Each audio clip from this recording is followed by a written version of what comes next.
Power People, bertemu lagi di Kopi Ketan, konten pintar keluarga Pacitan.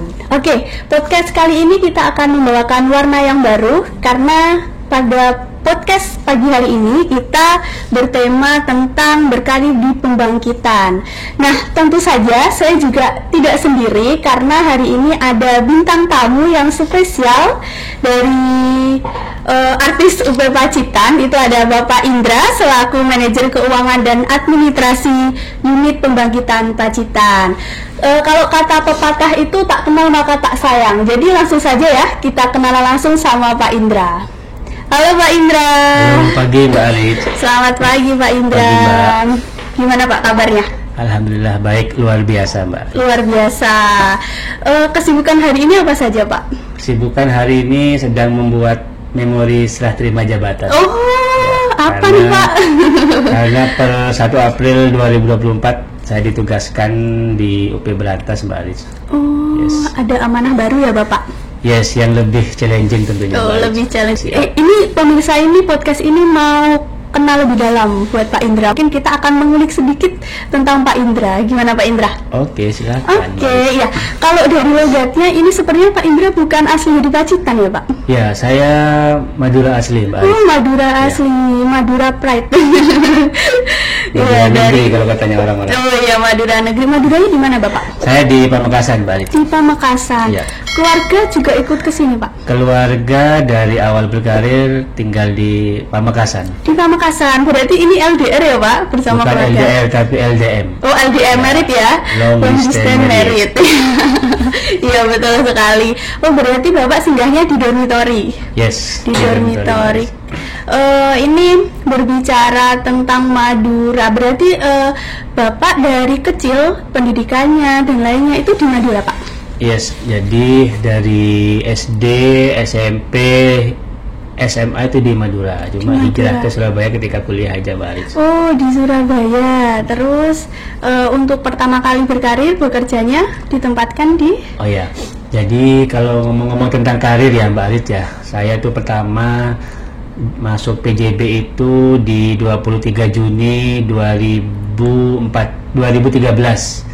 Nah, 23 Juni itu kebetulan saya dikasih kesempatan oleh perusahaan ini berkarir atau magang pertama kali di UP Python Unit 12 di Probolinggo ya Mbak Liz ya. Di sana setelah 6 bulan di sana saya terus diberi kesempatan untuk lanjut. Di 1 Januari 2014 saya diangkat menjadi karyawan tetap. Nah, di UP Python saya ditempatkan di bidang SDM, bidang yang memang saya nantikan. Jadi memang flashback sedikit ke belakang, sebelum ke PJB di UP Python 12 itu, saya sebelumnya pernah berkarir di PT Pama Persada Nusantara, perusahaan tambang yang merupakan salah satu anak usaha dari PT Astra Internasional, di mana di sana saya dulu berkesempatan untuk berkarir di bidang CSR. Jadi memang berbeda dengan yang saya tekuni hingga saat ini di SDM ya Mbak Aris ya.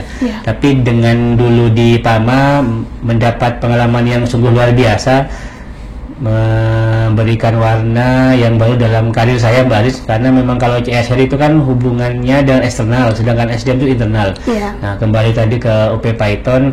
Di UP Python tadi sejak diangkat di tahun 2014, saya diberi kesempatan di tahun 2015 untuk mengikuti proyek korporat. Saat itu ada yang namanya proyek EAM, akronim dari Enterprise Asset Management. Nah, sepertinya di situ jadi awal karir saya hingga saat ini. Kenapa saya bilang begitu? Karena di tahun 2015 itu saya diajak oleh senior saya di mana di kantor pusat Surabaya waktu itu, namanya ini ya Mbak Oki, yang memang waktu itu jadi manajer karir atau manajer talenta ya Mbak Aris ya, yang dimana notabene manajer karir itu manajer yang ini ya istilahnya yang disegani nih sama karyawan, karena itu yang mempunyai tugas yang sangat berat memindahkan orang dari satu unit ke unit lainnya ya Mbak Aris ya. Yeah. Nah dari situ tim saya waktu itu di Project EAM tadi adalah dari beberapa unit yang notabene mereka semua adalah tim SDM. Nah seiring berjalannya waktu, project ini memang base-nya di dua area ya, atau dua lokasi Mbak Aris, itu ada di Sumatera bagian utara atau Sebagut, sama Sumatera bagian selatan, karena memang menjadi pilot project di dua tempat itu. Nah di tahun 2015 saya diberi kesempatan oleh Mbak Oki untuk Mbak Aris menjadi leader. Nah saya di IAM itu di stream CM. CM itu di Change Management Mbak Aris. Yang menghandle tentang ke-SDM-an lah ya. Nah, saya di sana dengan tim saya di beberapa unit tadi mengelola change management yang ada di PLN kala itu.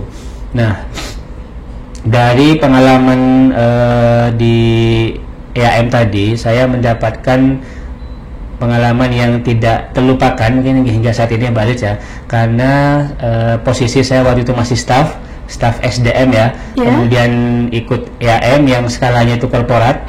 Menurut saya juga bukan skala kecil ya, karena customer langsung PLN, di mana juga di tengah jalan saya juga diamanahi sebagai leadernya tim change management, karena leader yang sebelumnya itu mutasi ke anak perusahaan waktu itu. Waktu itu di 2015 itu saya presentasi ke kepala divisi organisasinya PLN kala itu. Bisa dibilang kalau di PJB kala itu ya, itu selevel dengan direksinya PJB. Jadi waktu itu saya presentasi tentang ini ya, tentang pengelolaan job desk atau RASCI ya. RASCI itu singkatan dari responsible, accountable, supportive, consultative, sama informatif. Itu lebih ke breakdown tugas kita sehari-hari seperti apa. Nah waktu itu saya mempresentasikan itu bersama, waktu itu saya ditemani oleh Mas Aceh Johara ya, beliau manajer budaya kala itu. Nah di kala itu ketika saya presentasi di depannya kepala divisi organisasi itu, saya dihajar habis-habisan, gak tanda kutip ya, dihajar habis-habisan karena ya memang level kita beda ya. Sepertinya beliau tidak puas dengan apa yang saya presentasikan, tapi dengan pengalaman itu saya menjadi semakin yakin, semakin kuat kalau saya yang sebagai staff, saya bisa nih presentasi di depannya kepala divisi organisasi kala itu ya. Nah setelah itu ya Mbak Aris ya, di tahun 2017 setelah itu saya ini mendapat amanah atau SK mutasi tepatnya di 7 Agustus 2017 di UB Jom Indramayu. Ya, di Indramayu di Jawa Barat Mbak Aris. Nah di sana itu saya diamanahi sebagai supervisor SDM. Supervisor SDM. Di sana pun bisa dibilang saya kesana kaget karena nggak ada angin, nggak ada hujan, tiba-tiba dapat SK ke sana dengan informasi katanya waktu itu portofolio saya dirasa cukup untuk menduduki jabatan supervisor SDM ya. Nah setelah dari Indramayu, tepatnya di bulan April ya, 1 April 2019 saya terbang lagi nih, lebih jauh lagi. Saya terbang ke Balikpapan. Di sana saya diamanahi sebagai manajer administrasi kala itu. Nah di Balikpapan banyak hal juga yang ini ya, yang saya alami, karena di situ pertama saya diberi kesempatan oleh korporat menjadi seorang manajer.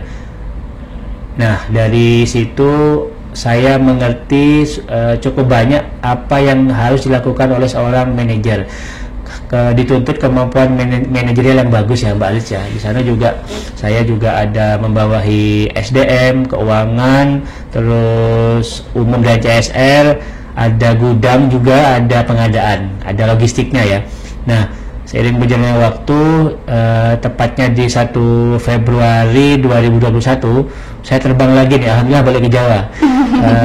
Tempat yang dinanti-nantikan oleh karyawan yang ditempatkan di luar Jawa, itu pengen kembali ke Jawa ya Mbak Alisa. Ke Jawa. Ya, alhamdulillah kalau di Indramayu tadi saya setahun 7 bulan, di Balikpapan itu saya di setahun 9 bulan, lebih lama 2 bulan. Alhamdulillah di 1 Februari 2021 tadi saya terbang ya ke Jawa, kembali lagi ke Jawa di UP Pacitan hingga saat ini ya. Nah, di UP Pacitan sendiri untuk jabatannya sebagai manajer keuangan dan administrasi, di sini saya membawahi 3 subbidang ya Mbak Aris ya. Subbidang itu yang pertama dari SDM, yang kedua dari keuangan, dan yang ketiga umum dan CSR.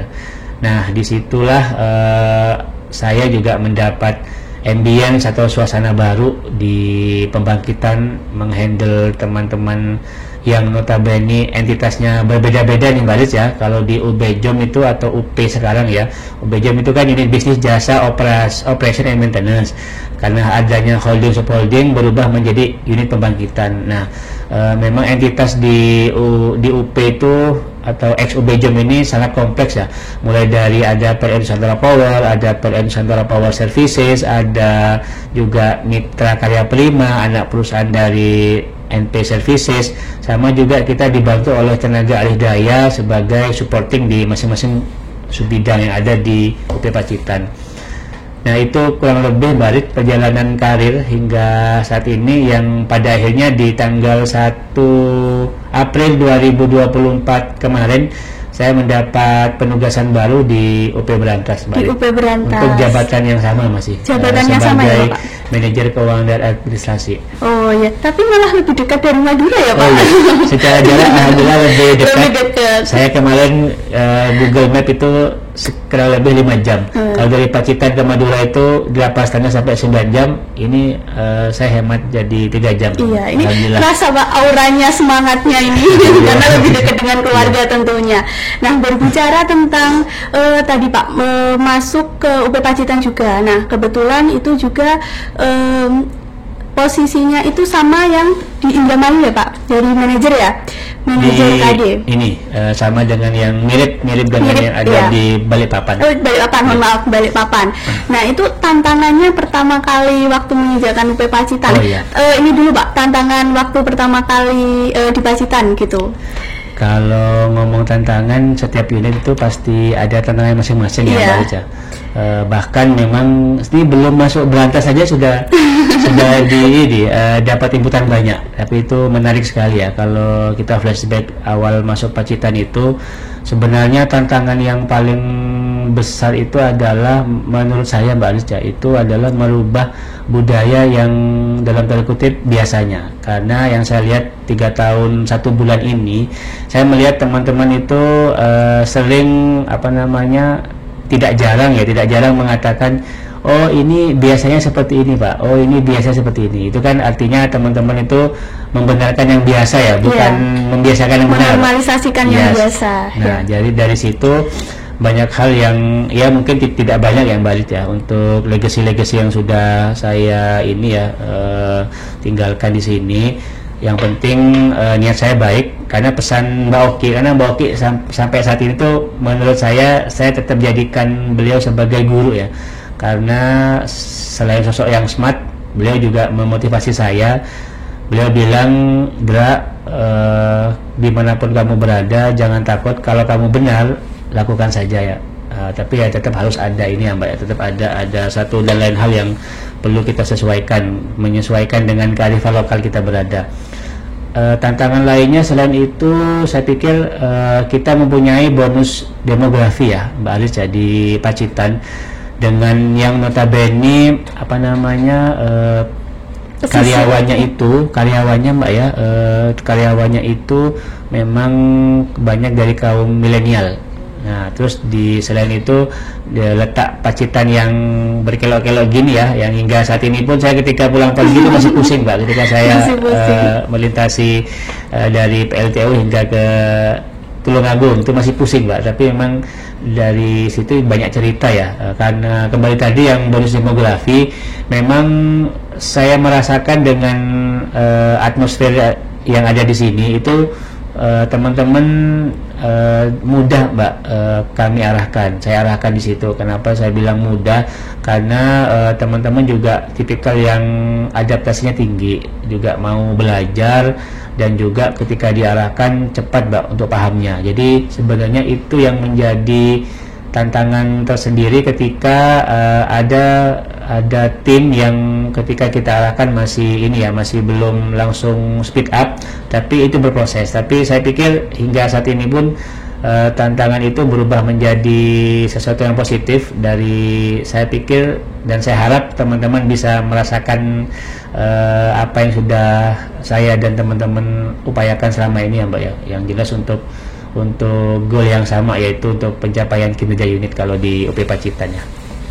Seperti itu Mbak Aris. Kalau di UP Pacitan. Nah, tentang hobi Pak, tentang kebiasaan ataupun hobi dari Pak Indra sendiri, singgahnya kan di dormitory. Nah itu selain di luar jam kerja itu ngapain aja Pak? Ya, kalau ngomong hobi ya Mbak Aris ya, sebenarnya hobi saya itu ada dominan ada 2, tapi prioritasnya itu di main badminton Mbak Aris. Yang kedua itu cycling ya, atau goes. Oh iya, goes. Nah, ada Mas Slamet teman badminton saya. Kalau goes ini ada Mas Fani. Nah, jadi tapi Mas Fani ini ke Vespa ini sebetulnya, bukan ke Nah, jadi setiap sore Mbak Aris ya, sebelum ada, tapi itu alhamdulillah ketika 1 Februari 2021 saya mendapat amanah di UP Pacitan, itu saya didukung oleh senior manager yang memang punya passion di olahraga. Alhamdulillah waktu itu gencar dengan pemanfaatan faba ya di internal ya, ketika faba sudah bertransformasi dari limbah B3 menjadi non B3 ya. Nah dari situ senior manager berdiskusi dengan internal manajemen nih, kira-kira faba bisa dimanfaatkan nggak untuk fasilitas olahraga. Akhirnya sejak beliau Pak Dwi Yudi Harsono ya, senior manager periode 2021 hingga 2024. Nah itu kemarin di awal itu kesini kita langsung membuat 2 fasilitas olahraga. Yang pertama GOR untuk bulu tangkis, itu ada 2 lapangan, yang satunya lapangan multifungsi, 3 fungsi ya, ada basket, ada futsal, sama ada volley. Nah saya sendiri hobi badminton itu sejak di Python Mbak Adit. Nah sebenarnya di Python itu sudah senang. Terus ketika hijrah ke Indramayu tidak menemukan lapangan yang baik, akhirnya saya off.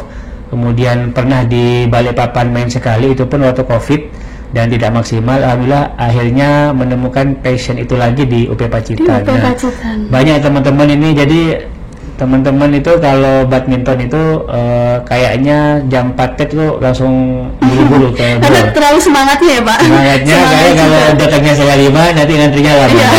Kalau saya biasanya baru berangkat dari kantor jam 4.15. Itu ya untuk work life balance ya, kita kerja iya, jaga stamina juga iya. Jadi badminton, dan mungkin sekarang ini dengan kepindahan saya ini Mbak Aris ya, ini apa namanya ya, baru tadi subuh diajak teman ya, koordinator badminton lah, untuk besok rencana hari Rabu malam, mungkin itu badminton perpisahan ya. Saya memang dari kemarin tuh feeling punya keinginan untuk ngajak teman-teman, kapan ya teman-teman bisa ya. Alhamdulillah itu ada. Ya itulah, dengan badminton saya punya teman baru ya Mbak Alica, punya teman baru. Di situ juga saya juga banyak berinteraksi dengan teman-teman baru tadi, entah itu ngobrol tentang keluarga, entah itu ngobrolin tentang apa namanya karir di Pacitan, karena memang akhir-akhir ini sejak holding ya Mbak Aris ya, sejak adanya transformasi ini ya, tidak sedikit yang deketin saya waktu badminton itu ditanya, Pak kalau kayak gini kalian gimana, jadi di situ ya, jadi saya juga ngerti kegelisahan teman-teman. Tapi memang kalau secara semangat teman-teman saya pikir punya potensi yang luar biasa Mbak untuk berkarir di pembangkitan listrik. Kayak gitu Mbak Aris. Ya, jadi nggak cuman untuk kesehatan, untuk keseimbangan, tapi juga menjadi silaturahmi tadi, juga sharing bersama teman-teman tadi ya yang ikut badminton. Nah, yang satunya tadi Pak, bersepeda. Oh, bersepeda cukup jarang Mbak Aris. Terakhir bersepeda itu waktu eventnya tim K3 tuh ya. Nah, itu ada namanya Gerak Pro. Nah, Gerak Pro saya memang ini apa ya, event apa ya, ini saya joinnya terlambat Mbak Aris. Waktu injury time saya coba join, memang sebelum Gerak Pro itu ada di tahun 2021 itu kami sempat mengaktifkan gowes itu ya Mbak, tapi di Pacitan Kota ya sempat waktu itu, cuma karena memang kontur jalannya yang berkelok-kelok, akhirnya jadi sepeda nggak ya, jadi harus ngeloading dulu ya di mobil, baru bisa cari jalan yang lurus, baru bisa dieksekusi itu gowesnya. Dengan bersepeda juga, terakhir kami bersepeda di Pacitan Kota dengan Pak Senior Manager yang baru, Pak Abi Nafi ya, di Pacitan Kota. Itu memang ini ya, bersepeda pun juga kita bisa ngobrolin macam-macam, baik itu ngobrolin kerjaan, bahkan tidak luput juga waktu istirahat setelah gowes itu ya kami ngobrol tentang pekerjaan, karena memang tipikal Pak Abi Nafi ya, senior manager sekarang, beliau suka cerita, suka mengarahkan. Nah itu yang sebenarnya kita terbantu dengan hal itu Mbak Aris. Ya banyak hal yang kita dapat selain gorengan ya Mbak Aris. Ya nanti berarti kalau kangen waktu di Malang, nanti kalau kangen bisa badminton ke sini Pak. Ya di Malang juga badminton sama sepeda ya. Di sini juga. Kebetulan saya juga ada lapangan badminton, juga kalau gowes lebih mudah karena treknya lurus. Jadi tapi nggak menantang Pak.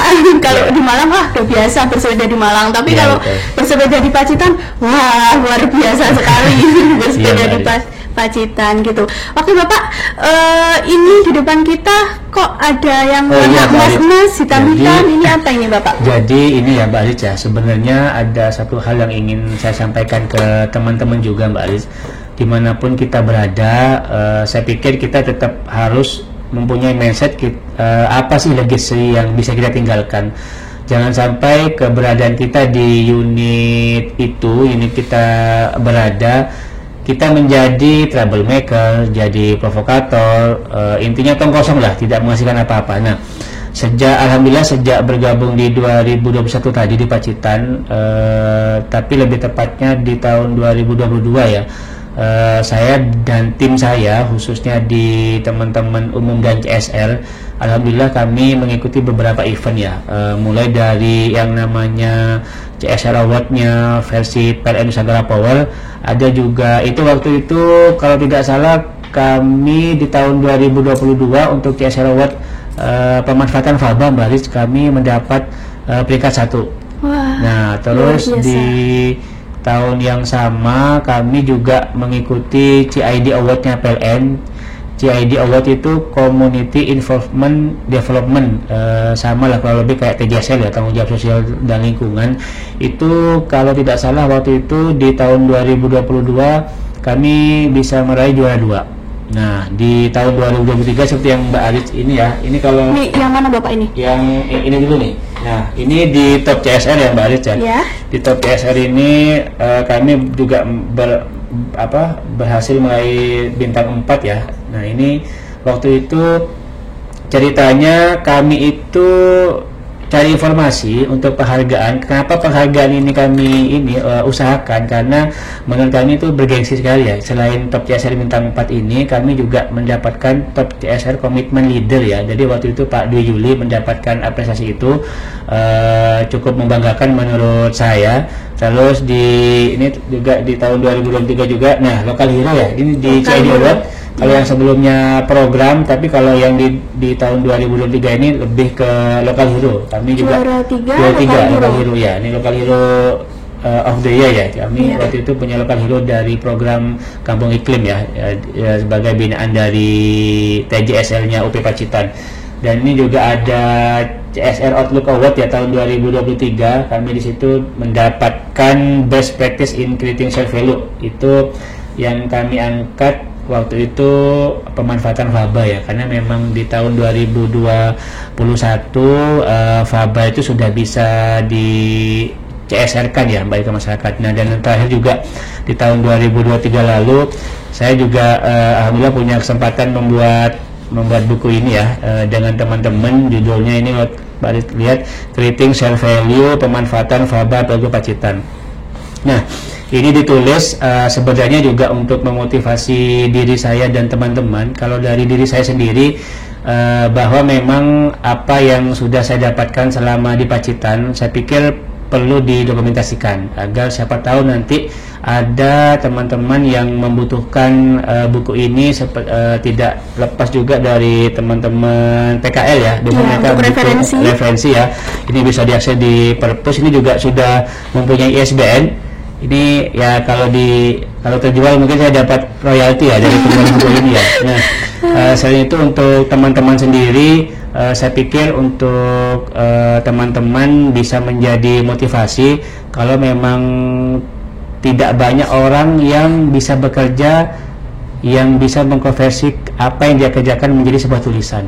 Nah, harapannya itu yang menjadi semangat buat teman-teman, karena di program SDM ya Mbak Aris, itu ada namanya dokumen expert yang menjadi bagian dari KLRA, Knowledge Loss Risk Assessment. Jadi kita ingin menyimpan knowledge agar ketika karyawan tersebut mutasi itu bisa tercapture di unit yang sebelumnya, dan itu bisa di deliver ke teman-teman yang lain, Mbak Aris. Kurang lebih begitu, Mbak Aris. Berarti nih kalau Power People mau membaca ini nanti bisa di mana, Bapak? Oh ya, tinggal googling aja, ini pasti ketemu karena ini sudah ber-SBN. Oh ya, nanti kalau Power People pengen penasaran, waduh apa sih bukunya Pak Indra gitu, nanti bisa Google aja atau bisa PC Pak Indra, nanti gimana untuk ininya? Bisa menghubungi saya nanti. Iya, siap Bapak. Nah, tadi kan ini semua untuk mendapatkan penghargaan ini tidak terlepas dari stakeholder dari ya internal, eksternal, dari tim CSR umum dan lainnya. Nah, pasti dalam proses ini banyak sekali masalah-masalah yang terjadi ya Bapak. Banyak sekali. Nah, bagaimana dari Pak Indra sendiri untuk melakukan atau problem solvingnya dalam masalah tersebut gitu? Jadi kalau kita berbicara tentang stakeholder ya Mbak Alica, stakeholder itu saya mapping menjadi dua bagian. Yang pertama stakeholder internal, yang kedua stakeholder eksternal. Internal itu ya teman-teman kita sendiri, kami sebagai bidang supporting di unit pembangkitan keuangan dan administrasi itu stakeholdernya adalah bidang lainnya, yakni bidang operasi, pemeliharaan, hingga bidang engineering dan logistik. Nah, itu stakeholder kami di internal ya. Sedangkan yang di eksternal itu adalah stakeholder seperti Bupati, Polri, TNI, terus kepala desa atau masyarakat itu sendiri dan lain sebagainya.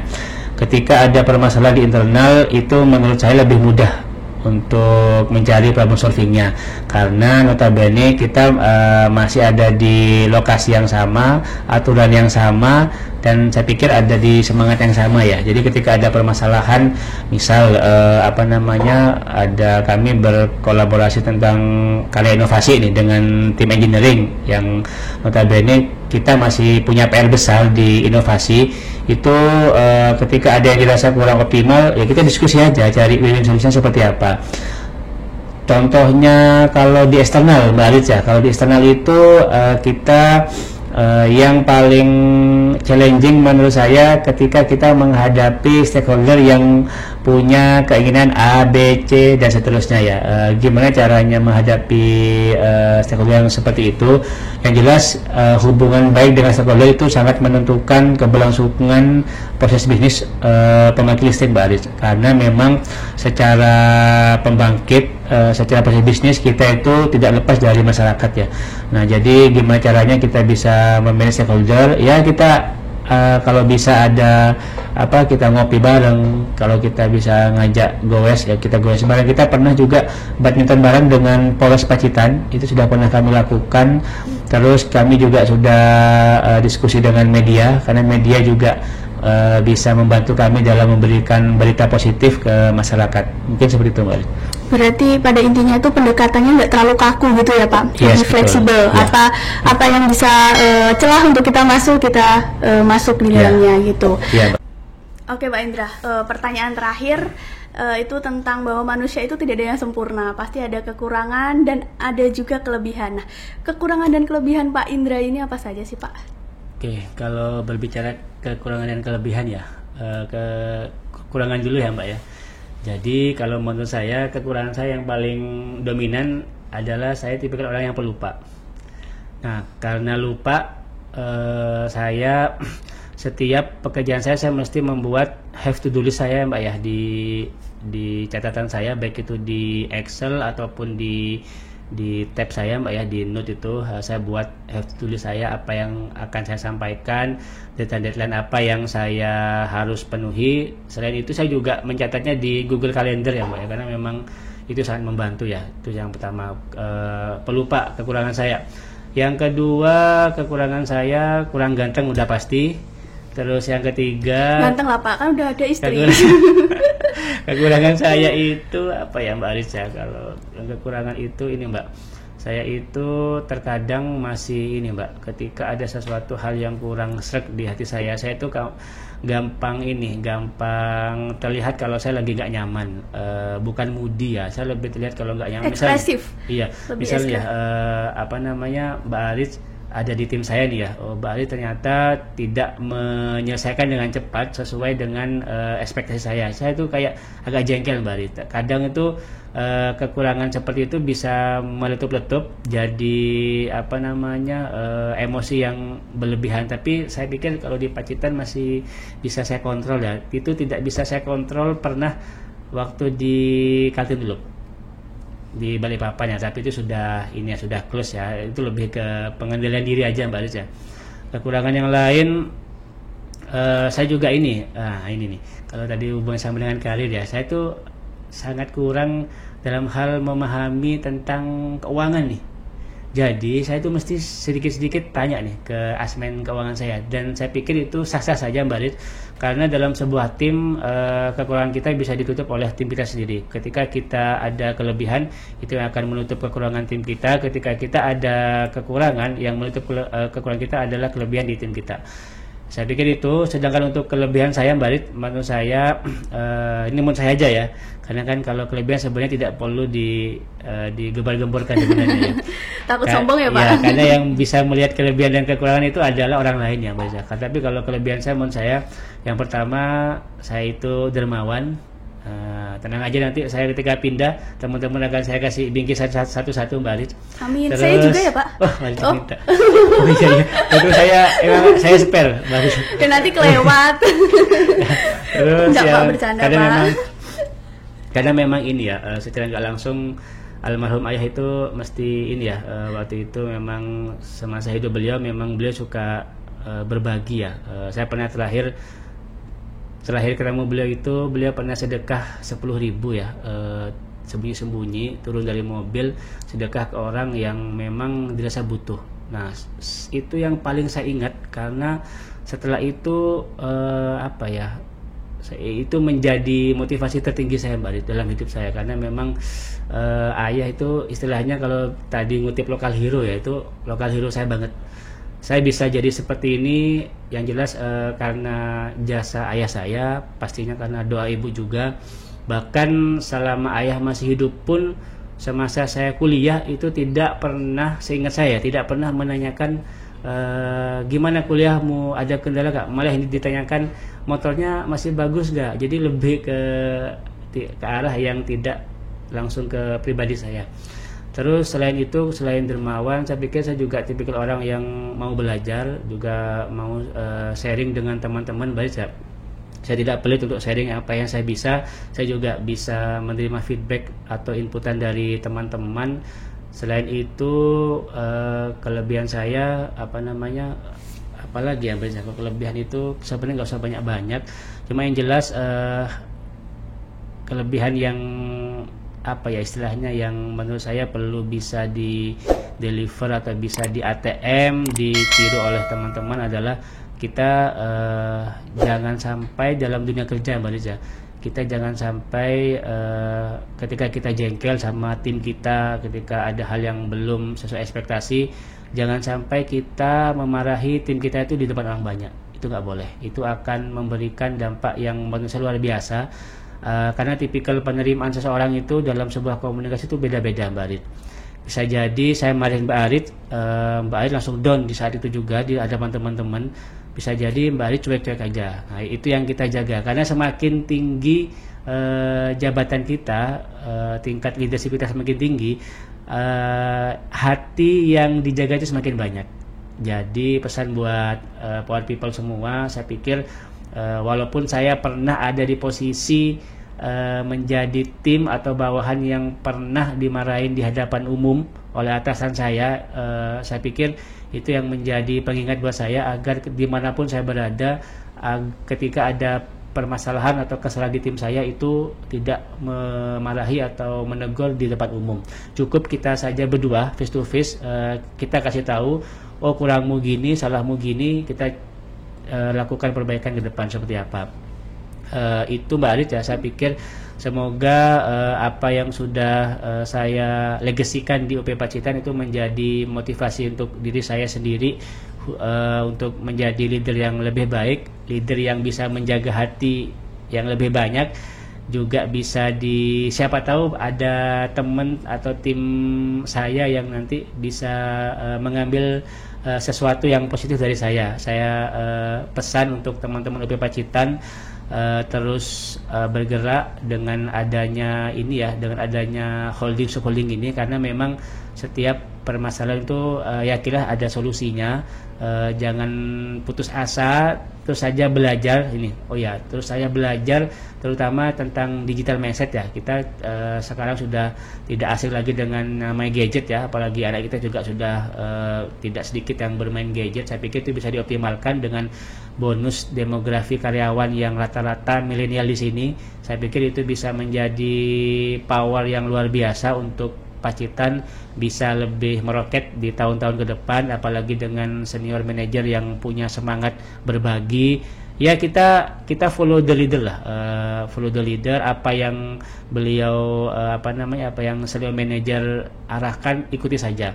Karena setiap apapun yang diberikan itu pasti ada sesuatu yang bisa kita ambil.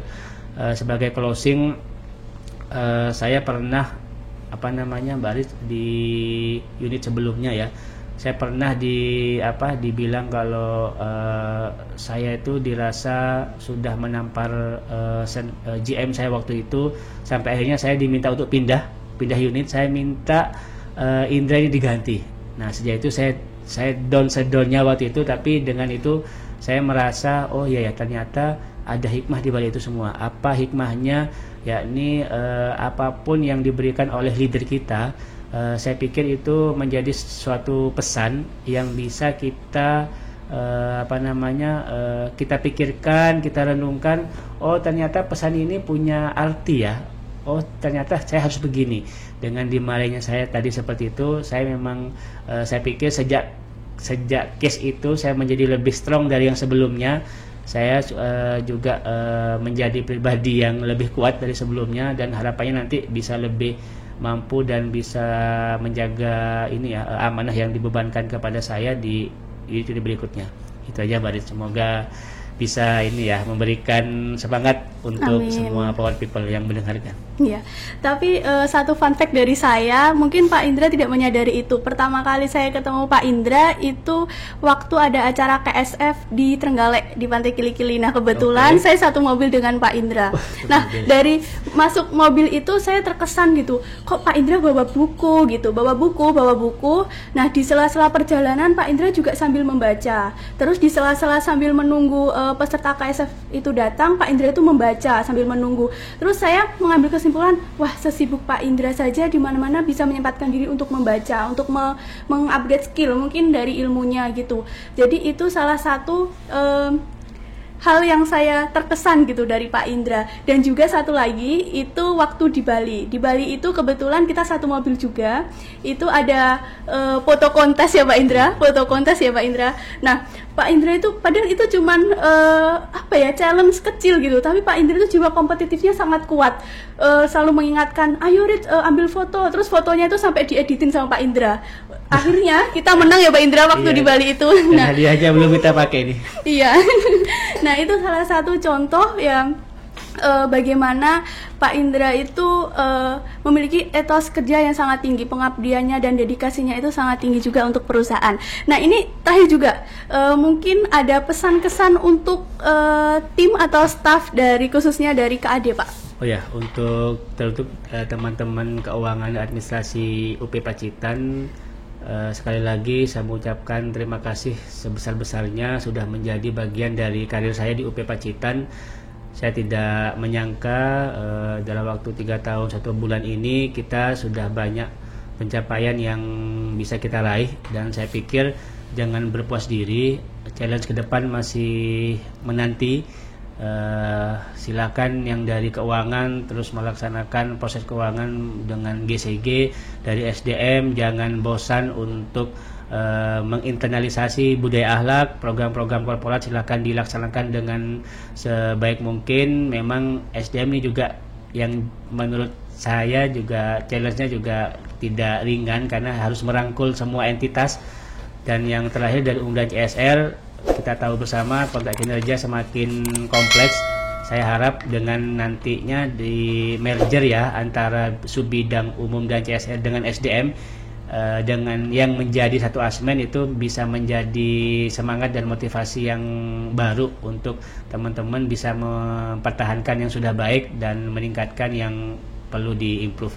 Itu aja Mbak Riz. Baik, kami ucapkan terima kasih ya Pak sekali lagi untuk Pak Indra telah membersamai dan ikut andil dalam proses merekrutnya UP Pacitan pada kurang lebih 3 tahun ya Pak, 3 tahun ini.